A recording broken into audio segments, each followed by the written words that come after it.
on those common objectives, which is more bloodshed amongst the Syrian people and the attempts to ignite a civil war and to dismember our country to serve the interests of Israel. We are most seriously concerned by attempts from some countries before hearing the results of the mission to already determine who the guilty are. China resolutely opposes any external armed intervention and opposes the imposition of a regime change. We condemn the pretensions of the United States and indeed other members of NATO, namely imposing on the Syrian people a regime change. I give the floor, therefore, to United Nations Watch.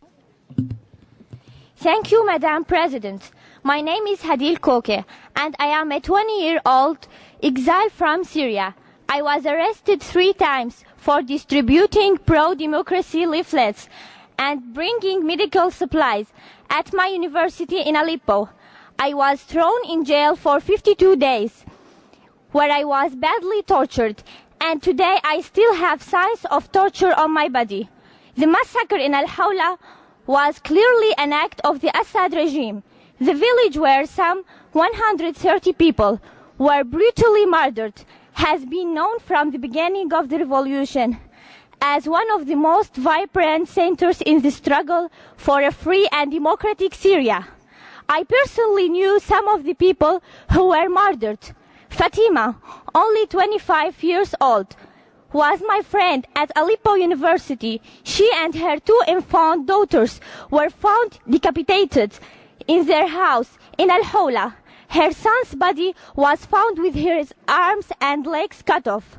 Fatima's husband Muhammad was killed by Assad's forces 2 months earlier when he tried to shield peaceful demonstrators from deadly bullets.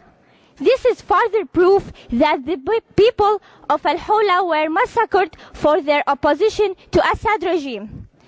Madam President, I ask, can the people behind such atrocities really be trusted to carry out the Annan plan to end violence? Second, how is it that at least 3 of the governments which shield Assad and aid his mass murder are allowed to sit here on this Council of Human Rights? Third, why did the United Nations recently elected Syria to UNESCO's human rights community? What kind of signal does that send?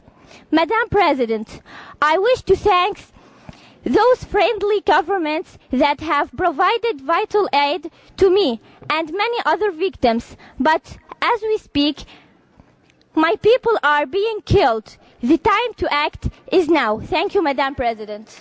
Muchas gracias. Thank you.